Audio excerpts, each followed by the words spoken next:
What is up, everyone? We are back with another episode of Smoke and Meteoras, the podcast where we talk about the moments that matter and the struggle the talents face on the rise. I'm your host, Marissa, and this week, joining us in the space station is Dr.Ooze, Barack Hall. Welcome to joining us this week. How are you doing, man? I'm fantastic. How are you? I'm doing pretty good. So let's jump right on in. The first question I start for this podcast every single time is, what is the dumbest thing that you have done for wrestling? Huh. Hurt myself for no money is pretty high up on the list, but it's what we love to do, so we do it. Like traveling 14 hours to the border of Montana, the Montana North Dakota border for $20 because hey, we love wrestling. That's why. Yes, we do. And we already have some comments coming in. Thank you, Zach, for reminding me. We are doing a giveaway for this episode. This is the first giveaway, but we are giving away a free signed Sami Zayn 8x10 that we have right here. The glare from my ring light is not helping, but it is JSA certified as well. Got the little sticker down here, signed right here in black, but all right. There we go. Now you can see it. But this is the giveaway piece for the day. All you have to do is comment the word ooze, as you can see down in the banner. At the end of the episode, we will be giving this away. So all you have to do is comment that word ooze. And at the end of the episode, you will know if you've won or not. And if you won, you have an hour to message any of our social medias to reach out to claim your prize, and we will get this sent right to you. So with that being said, let's move on with this interview.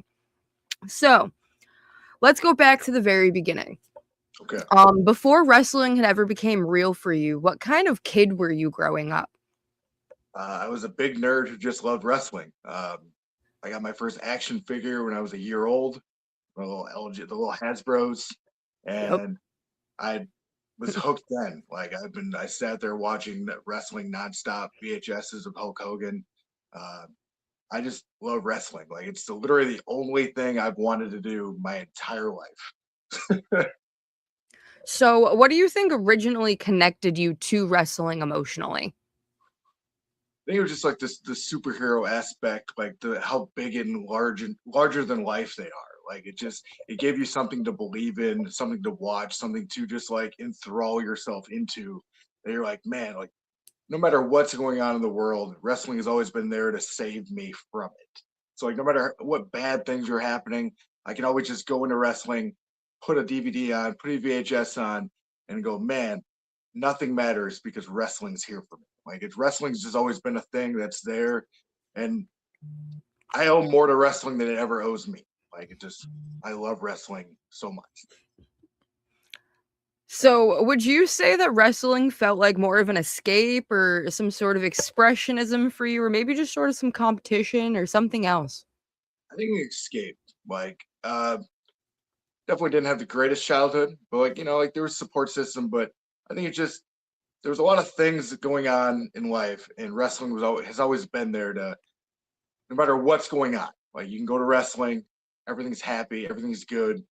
It's just something you can always roll to, and I think it's the reason why a lot of people go to shows now. Like the world sucks. Like let's be honest, there's a lot of bad Yep. things, there's a lot of bad humans, but at least the bad humans in wrestling you want to go see. Like you want to go see, and you want to get yourself into a world where the outside doesn't matter. Like just for that 3 hours, you can sit down and watch something and love it, hate it, but you're invested, and you're like, this is awesome. I love every bit of this, and it's a story that it's a movie that you can go see in person all the time. So when did wrestling change to being more of a dream that was achievable to you, whereas just being a fan? Well, I was like 19, 20. I was 20 when I started, but there was definitely always one of those things where you're like, man, I really want to do this, but I have no idea how to do it. So you're like, this is great. I'd love to do it. But it always seems like such a far reaching, how do I get into the world? how do I get that golden key to like enter the gates of like wrestling? And eventually you just give up. And you're like, well, whatever. I'm just going to go to school. So I ended up going to college for like web design and computer stuff. And I did that for like 3 months. Everything was great. Like I was getting A's, and it's not like I was like sucking at it. And I was like, then my dad found an ad in the newspaper, and it was like for a wrestling tryout thing, like 30 minutes from where I live. And I was like, well, this may mean absolutely nothing, but sure. And so I saved up like $250 to go down there and do it, and spent the $250, got all my stuff together. And of course, it's always one of those things where you think you know what you're supposed to do. And I got like MMA shorts and like gym gloves, and I'm like, oh yeah, I'm gonna wrestling shirt, and I'm like, this is what wrestling is. And you're like, I look like such a clown, like in hindsight. But like you show up there, and then everybody just looks at you and you're like, well, let's steal this guy's money and beat him out of here because this is awful. Um, and I did it. It was like a 4-hour tryout of just 300 push-ups, 300 jumping jacks, 300 sit-ups, eat a bunch of chops, get beaten up, and then they're like, hey, okay, well, if you want to spend more money, you can come back. And at that point, I was like, well, I got to come back. I already started this thing. And so I went back, and then eventually it was on a Saturday. So then I went back the next Saturday and did the same thing, gave them like an extra like $200.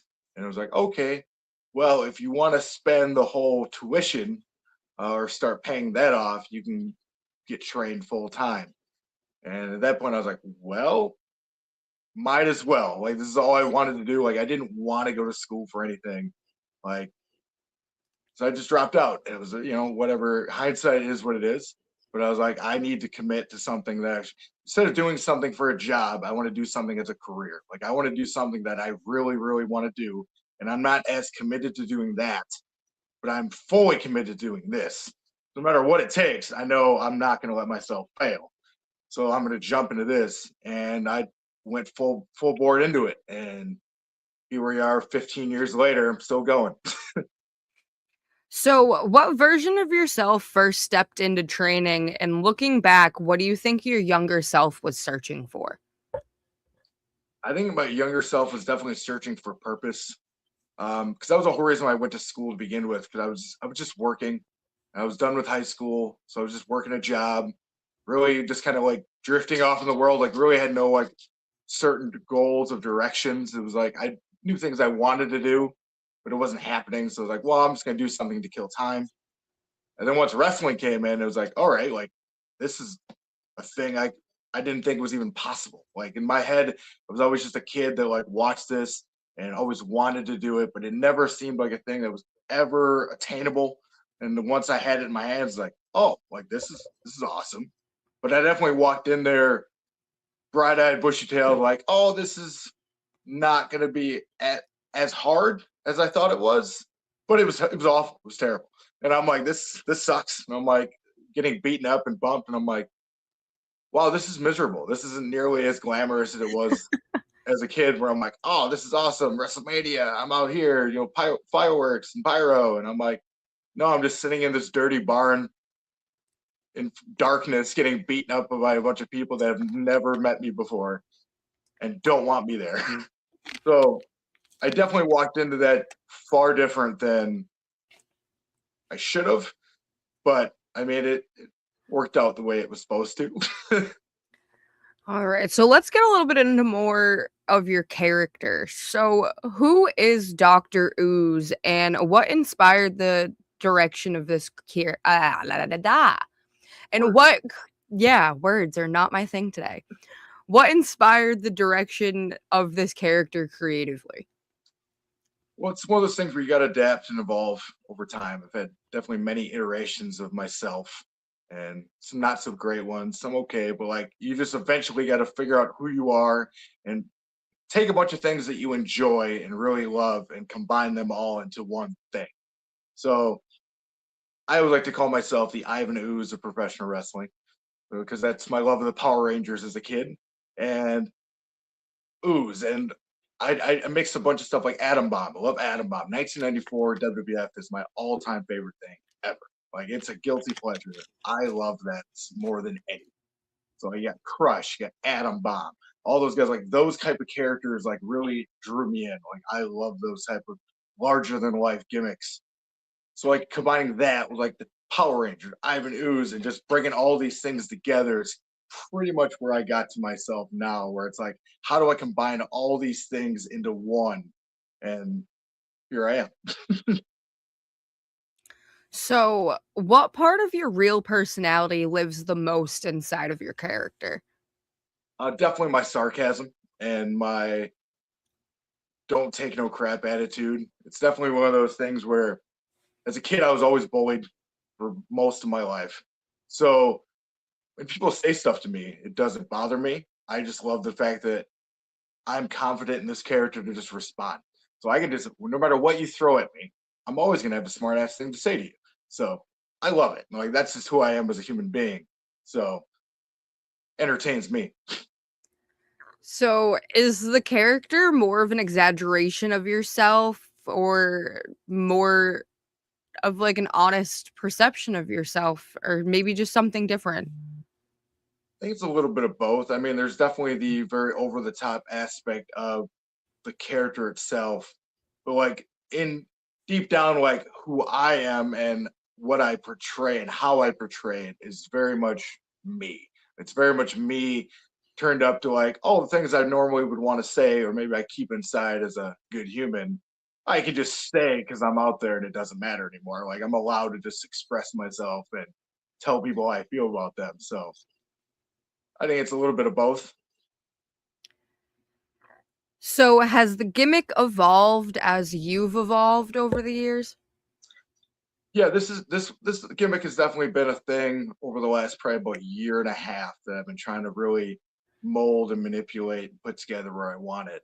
And it's getting like more and more in depth as I go. But it's definitely one of those things that started off as like a germ of an idea. And I was like, all right, well, let's start with like one little piece and then another piece and another piece, and then eventually get to where I want to be. So it's definitely one of those things over time. Like it's not fully complete, but it's definitely getting there. So, has there been any moments yet where it feels like it finally clicked and felt like a real character? Yeah, I mean, I definitely like my ooze. I started like I carry ooze, and I blind humans with ooze because I like to ruin their eyesight and boil their eyes out of their head. So that's kind of my gimmick there. And it's definitely one of those things where like it's there because I have this like perception of like being scary, but like once I see the fear, especially when little kids, and I can get them to jump. That's my biggest thing is doing jump scares because I have these glasses where you can't see my eyes. So you just walk past them and then you find your little target and give them a little jump, and then that always gets me. It's like a haunted house, and once you see the fear, then it's like you pop it up and just like then all of a sudden it's like you're that switch turns on, and you're just that larger than life. Like here we go. Like I am who I am, and it's definitely getting there. So, what emotion do you want people to feel when they see Dr. Ooze? Oh, I want them to hate me. I want them to want to stab me by the end of the night. I I love being a human being with no redeemable qualities.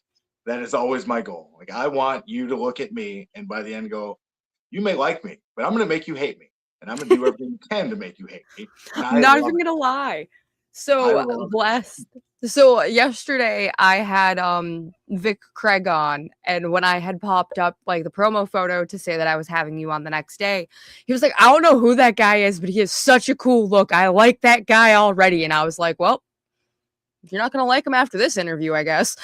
No, no. I have plenty of people that come up to me and they're like, oh, I love you. I'm like, good, I hate you. Well, that's awesome. I don't need your help. Like this isn't about you. Don't take my moment. Don't come over here and try to cheer for me. I don't ask you to cheer for me. I don't need you to cheer for me. Just it's me. So you've previously stated that you've been on the indies for about 15 years now, but how Yes. hard has it been to stay creatively motivated?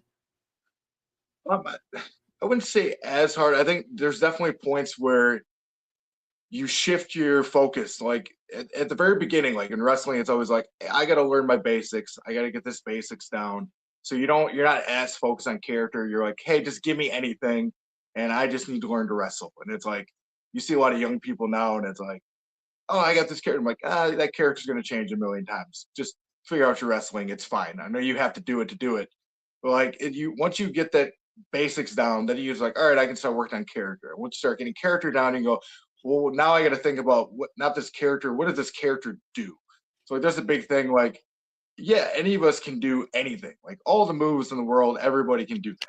But would your character do that? And I think that's the part of the thing you have to figure out as you're going is, yeah, I can do all that cool stuff, but then you're gonna like me because I do a bunch of cool stuff. So I'm gonna do as least cool stuff as possible because I don't want you to like me.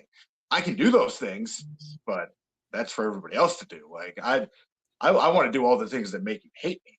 So I think it's a matter of just figuring out what you need to focus on at that time. So it's like little by little, like, oh, I'm going to do this. Okay, that works. I'm going to do this. Like, how can I change and evolve and manipulate?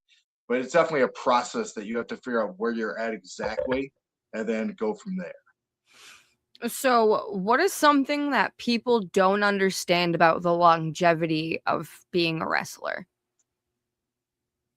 It sucks. Like it's not as glamorous as people make it out to be. Like you can do I've done some really cool stuff.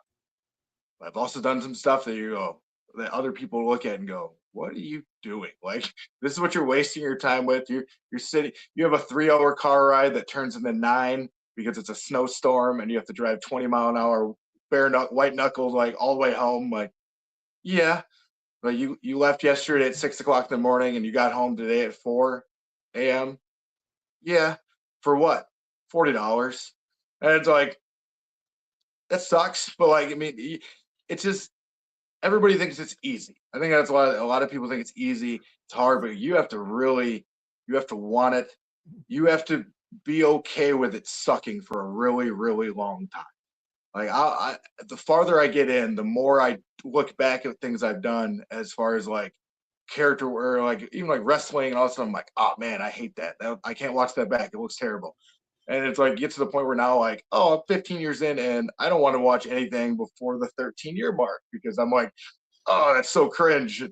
I don't want to see that. Like I wish I knew better. Like, but it's like you don't know better. Like it takes time, and I don't think a lot of people have the patience to just suck for a really long time. I'll admit, I sucked for a really, really long time. I loved wrestling, but I was terrible and I did not belong. And I was definitely put in a lot of situations early on that I did not belong. But it is what it is. Like you you have to learn to accept it and you have to learn to just evolve and adapt and realize like eventually you're going to get over that hill if you want it enough.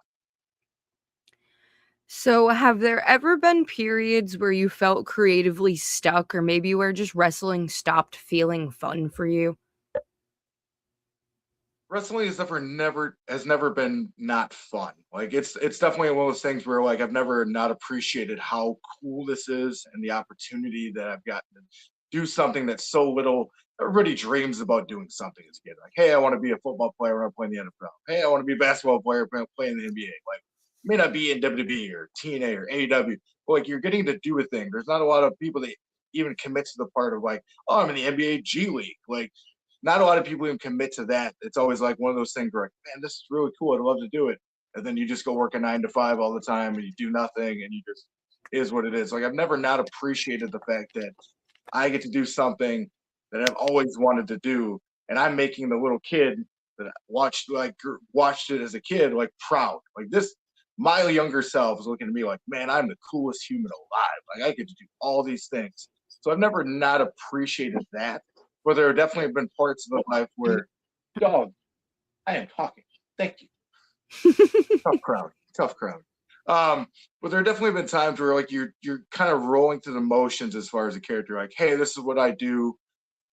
And you're just you don't want to just change everything. You're like, all right, well, I'm doing this. But you don't realize it's not working. You're just kind of like you're doing it to do it because you're like, I want to wrestle and I want to wrestle. But then you get to the point where like looking back at it, you're like, wasn't really getting better.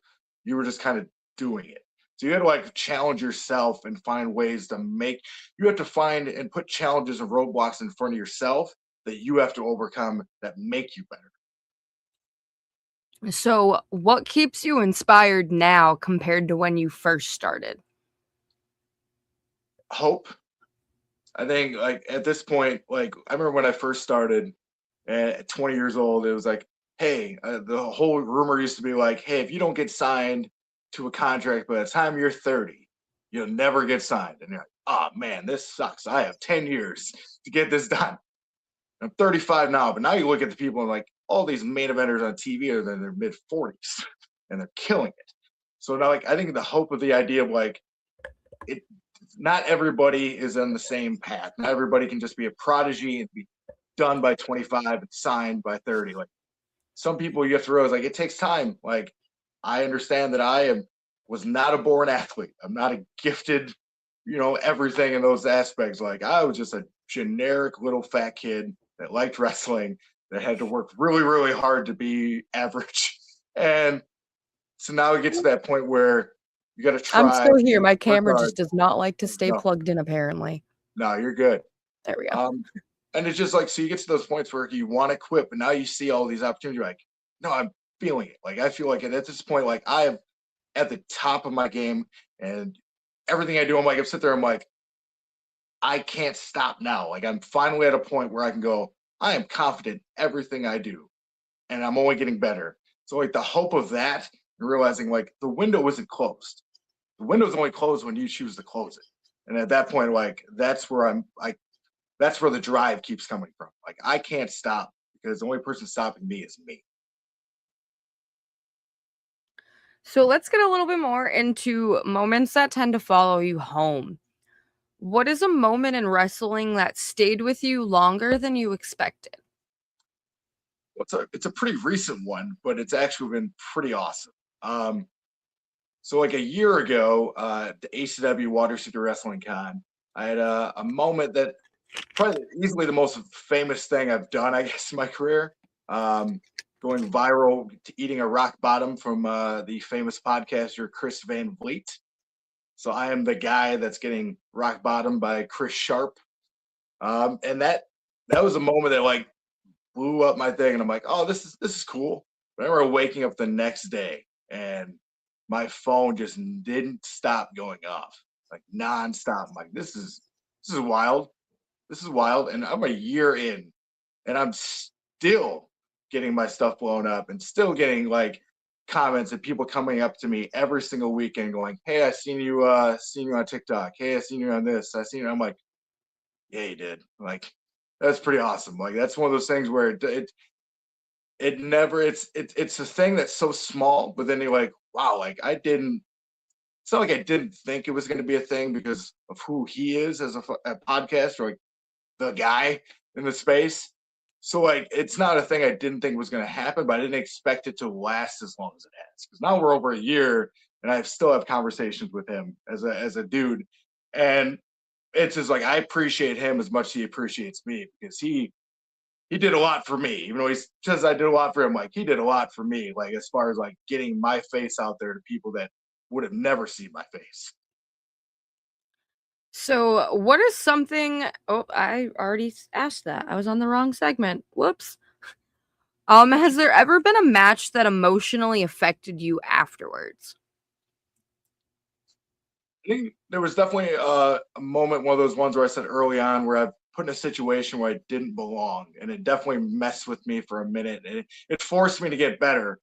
But it was like probably like less than 3 years, 3 years into my career, I had a singles match with Tommaso Ciampa, and it was in between. It was like 6 months before he got signed to NXT, and like I said, I was bad. I was not good. Like, it was not good, and he knew I was not good, and I got my ass beat for fucking like 20 minutes. And it was like, I remember just like sitting there going, I don't belong here. Like, I don't belong. This guy's a Ring of Honor. This guy's an indie legend. Like, this dude is really good, and I am really bad. And this has got to be the worst part of this guy's career at this point, that he has to carry me in this match.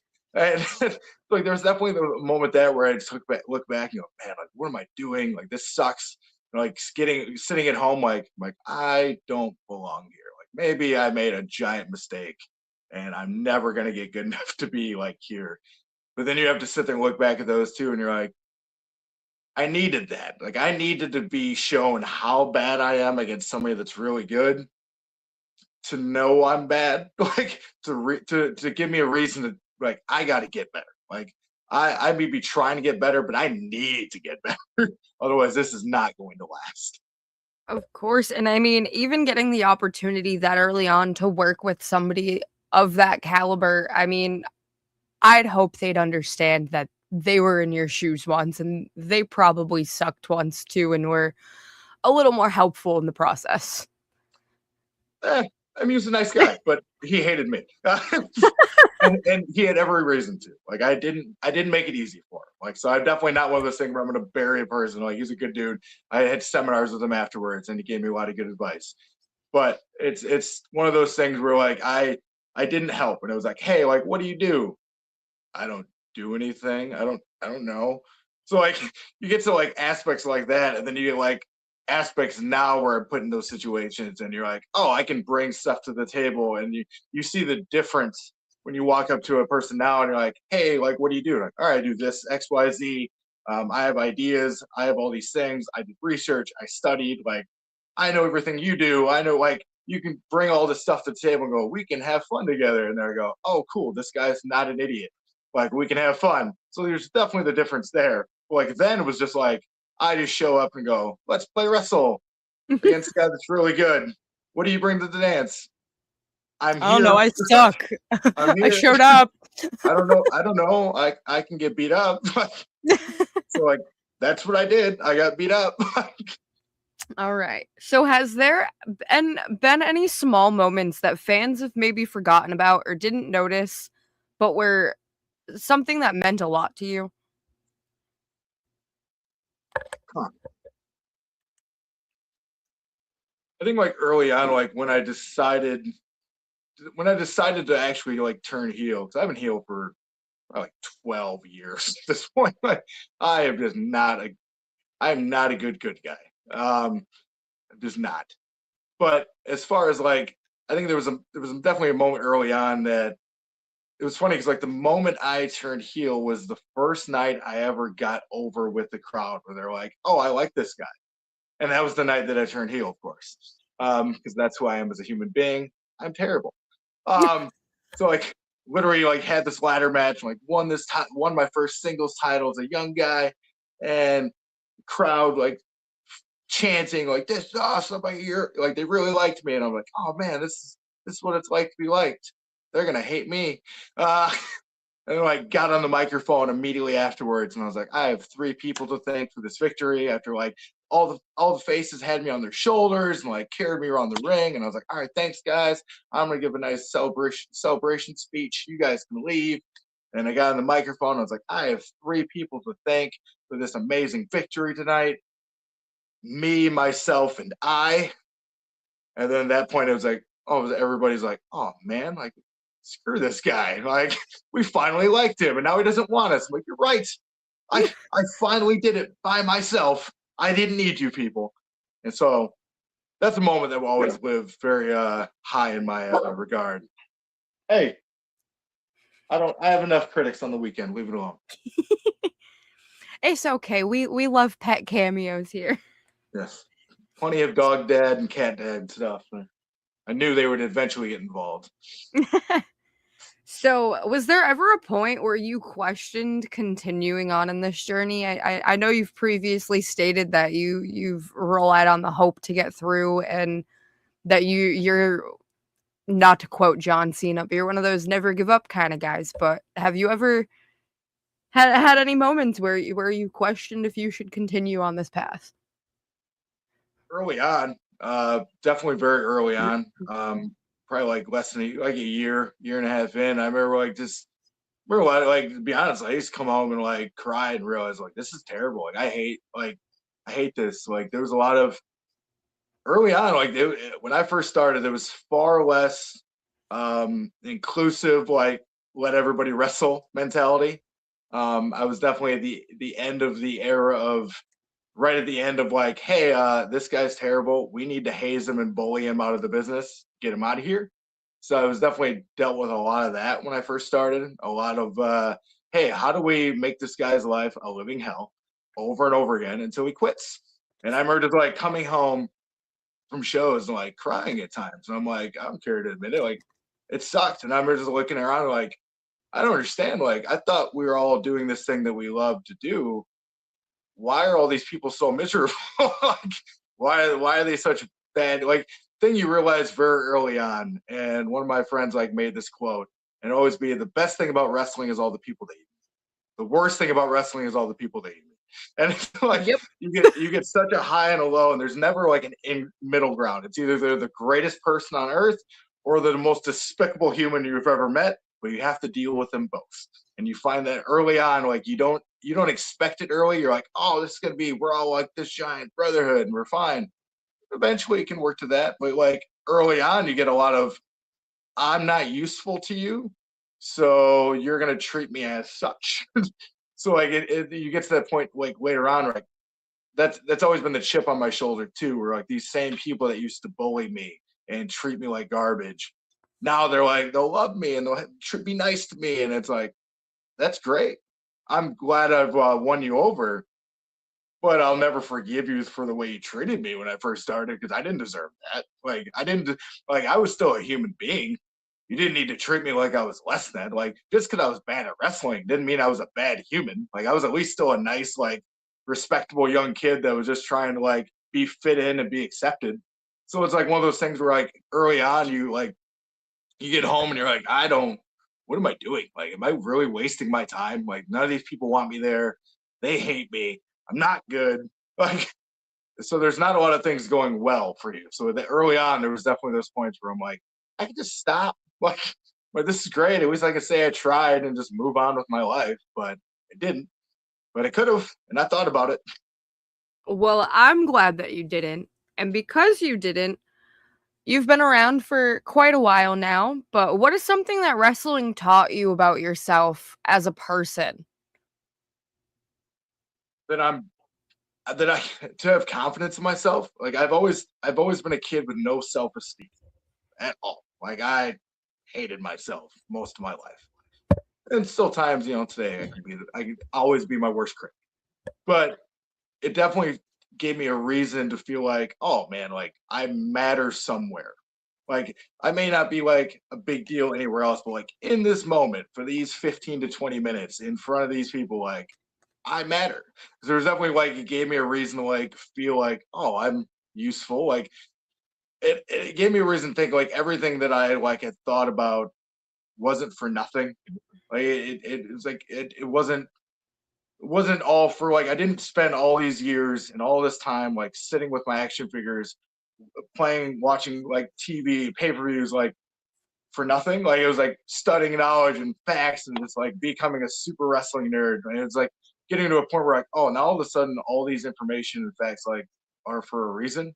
And oh, I can recall a finish to this and a thing that they did here. And it's like it made me appreciate myself as a person and teach myself that yeah, like it sucks and things may be bad, but like you can overcome them. Like getting to the point now, like looking where I was at then, you go, man, like I had every reason just to stop and not get better and not try. And like I'm not where I want to be, but I'm far better than I was. And I can look back at that and go, man, like I did that. Like other people have somewhat helped when it comes to like teaching, but like overall, like I had to put the work in to get there. Because no matter what you tell somebody, you can tell them all the things in the world, but if they don't do it, they don't do it. So like it's definitely one of those things where like at least I did it. I got to this part, and like I'm farther than I ever imagined to be at this point. All right. So, what are you building towards now in your career? Really establishing myself as a name and a brand, like trying to I want to get out as far as possible and get to many new places as possible and stay away from my home area as much as possible. That's like I need to drive somewhere a decent amount of time every weekend to feel fulfilled. Like it's easy just to be like, oh, there's always things around here. Like that's great, but I need to go more places where people don't know me because I need to go these places where they don't know me until they do know me. And like really like working towards that where like, oh, People are allowed to walk. I don't like them either, but they're allowed to walk. Um, just getting to the point of like letting myself be established other places. And I think that's the key, is like getting out of my comfort zone and staying out of it as much as possible. So, where are some promotions that you would like to branch out to, or maybe even some opponents that you would like to face in the near future? I think it's more like states and getting out. Like at this point, like been doing North Dakota quite a bit lately, but I'd love to like do Minnesota on a regular basis. But I'd love to just to get out to other, like get me out to the East Coast, the West Coast, get me down Tennessee. Like Tennessee is one that I was like, I'm a big Tennessee Titans fan, so I'd love to wrestle in Tennessee. That's a that thing would be tugging my heart. So if anybody sees this in Tennessee, this guy would love to be there. Just saying. Um, I got a guy from Tennessee coming on next week. I'll put a birdie in his ear. say tighten up, big Titans fan. Stuck here in Green Bay, Wisconsin. Don't bring me to Tennessee. Nashville's my home, real home. But you know, like just I just want to get out farther. I think that's my key. Like I don't necessarily like I need to work here. I just want to work other places farther away, and then let those things happen as they may. I don't want to be picky like, oh, I need to work here. Like I like to choose any opportunity and better myself and realize hopefully the right people see me and I make the right networking connections and I can keep going and getting farther and farther and farther and realize like, hey, this guy's not terrible. You should look at him. Like he's willing to come here. I'm not gonna be like one of those prima donnas like I need to only work here. I'm like, no, I will. I just want to get out. I want to work. I want to show that I'm good and I want to prove to you. I want to prove to you what I know about myself. So, when all is said and done, what do you hope to leave in the memory of the fans, promoters, or just fellow workers? Who do you hope they remember Brock Hall as? A despicable wrestler, but a good human. I mean, I always want to say like I've always tried to help as much as possible. Like teaching, I very much enjoy teaching and helping like with psychology and stuff like that. And I'm always willing, like people like coming to me and ask me for things. Like I'm always very willing to help them and like give them the knowledge that I have. Because I remember early on when I first started, it would always be like, "Hey, like, did you see my match?" And I'm like, "No." I was like, "Oh, okay." And it's like, but there was a lot of people too. Like when I was bad, I needed people to tell me early on that I was bad. So like nowadays, like when people, because I was like, I just lived in my head of like, oh, I must not be bad because nobody's telling me I'm terrible, but I was terrible.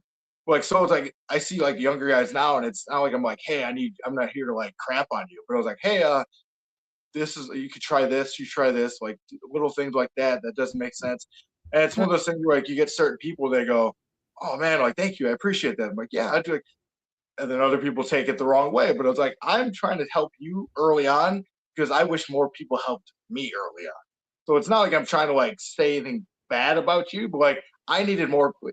If you're already doing something good, you're already doing it. I don't need to tell you what you're doing good. Like I do that now. Like when I ask people about my stuff now, it's always like, hey, tell me like what'd you see? And it's like, oh, you did. I'm like, no. I need you to tell me something, find anything that was bad because I know that wasn't perfect. Because if it was perfect, I'd be signed and I wouldn't be here. So tell me something bad that I can figure out and fix and get better on. Otherwise, I need to deep dive until I figure out something that like hate about it. So it's like I need. It's one of those things where like I just want to be somebody to know and like I'm trying to help. Like I want to help because not enough people help me early That's why a lot of my wrestling friends hate me. on. So, like, I've been around the scene since I was a little kid. Like, my uncle's been taking me to independent shows since I was 6. So, I grew up being exposed to the independent scene as exposed to seeing WWE or TNA or AEW. Like, that all came to me later on. Yeah. But nowadays, like, I'll have my friends come up to me and be like, "Hey, like, what'd you think of my match?" And I'm like, "You really want me to tell you? Because I won't sugarcoat it. Yeah. I won't sugarcoat it. Being around for as long as I've been, it's hard to impress me. Yes. And it's to the point now where it's like, all right, I'm seeing this, but you did the same thing for the past 6 damn fucking months. Yep. Switch it up. Be new." Yep. Like, there's certain people that are like novelty acts and like that's their whole bit. And I'm like, Yep. okay, that's cool. but switch it up a little bit. Do something different. Because if a promotion's bringing you back too many times in like one setting, fans are gonna get bored of you real quick. Yeah, yeah. If they can predict what you're gonna do every single time, so it's like you can have things that you do well, find different ways to do them. Like find different ways to get into those things, add something. Like there's definitely. I'm very big on trying to like overcomplicate and make things different. Like it's very easy to very early on. It was always like, oh, this is easy. Well, I don't want to do easy. Like easy isn't fun. Like now I want to be complicated and different because that's the stuff that is fun to me. So like challenge myself and challenge other people, like young people. Like I don't like it. It's so easy to be. It's boring and basic. Like it's so great. Like I can do that, but like that doesn't fulfill me. Like I don't want to know. Like I don't want to do the whole like we don't have to do anything that. But I want to do something. Like, Exactly. I just that's why we're here. Like let's All right. entertain them. Like that's the whole point of this. All right. So we've talked enough wrestling. I want to get to know who Brock is when wrestling is not happening. Oh boy. So I couldn't help but notice some of your game cabinets behind you. Yes. So I need to know if Okay. Dr.Ooze was a Mortal Kombat character, what would your fatality finish be? It would easily be I have my ooze, and then I do the Shang Tsung where I bend them over, and then I just pour it into their eyes until they boil out, and then their head explodes. That would be sick. That would easily That would be be my so fatality. sick. Oh yeah, I'm a huge Mortal Kombat fan. Like I just oh yeah. recently saw the new movie. Oh, So it was. I went the first day. It was um incredible. It was I think incredible. we went the following week because my fiance had to work that night. And I was Yeah, very so good. disappointed I had to wait. It was But so worth it. It was so it good. was such a good movie. I love the whole franchise has been such a good rejuvenation of the whole series. And I'm excited for hopefully a new game coming soon. I hope so. I just want them to remake Shaolin Monks, which I've been waiting for years for. Right? And even if it's not even just a full remake, just do the one they were supposed to do years ago that they canceled. Give me the Sub-Zero Scorpion one. And Yes. roll with that one if you don't want to remake it because it's such a good game. You don't necessarily have to remake it unless you want to remaster it and put it out, which would be awesome and with better graphics. But Yeah. I would love the Scorpion Sub-Zero one, which they were supposed to make years ago. Like that's the one I've been waiting on. All right. So, what is something you are genuinely obsessed with right now outside of wrestling? As far as nerd stuff, I'm a big Diablo 4 guy. So since the new season and new update and expansion came out, I when I have free time, I will spend a lot of time playing that. All I'm a right. big nerd when it comes to that. I've always been a Diablo fan since the PC for Diablo 2. So that's been my whole 20 some years. But I love Diablo. All right. So you are now you're booked out on the East Coast. You're coming to visit me, but you have to drive and you're only allowed to listen to 5 bands or artists along the way. Who are Okay. we listening to? Huh. Cradle of Filth, Hatebreed, uh, more of a podcast guy than a music guy lately. Um, huh. So bad at this music. My stuff's always on a giant shuffle when it comes to music. Uh, WWE themes that counts as one. Uh, I'll take it. um, hmm, hmm. This is probably the most stumping question I've ever gotten. Um, huh. Hmm. Uh, maybe Satiricon and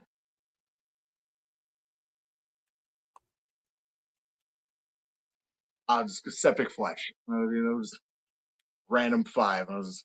I was gonna be on this forever if I didn't just grab it. All right. So, after a rough weekend, what is your comfort show, movie, whatever to just throw on the TV and relax? Um, I can watch Seinfeld every day of the week. I love Seinfeld so much because it's my nerd dumb humor, and that's the stuff that makes me laugh. So I love Seinfeld. Maybe a hot button to some people, but I love Seinfeld. I'm more of a Friends type of person, but I can watch Fair. Seinfeld every now and again. Seinfeld or Always Sunny in Philadelphia, both will do. All right. Um, so you are now given the opportunity to have the Dr.Ooze value meal. This Okay. can be at any fast food establishment. Where are we going with it, and what comes in the meal? I think it easily, as my friends used to call it, a box of tacos. You get 12 tacos and a party pack and a Baja Blast, and that's the Dr. Ooze because the ooze is like the Baja Blast. Hell yeah. I love me some Baja Blast. It's the best. It's so good. So good. I don't have it nearly as much because I try to watch my things, but it's always a sweet treat when I get it. All right.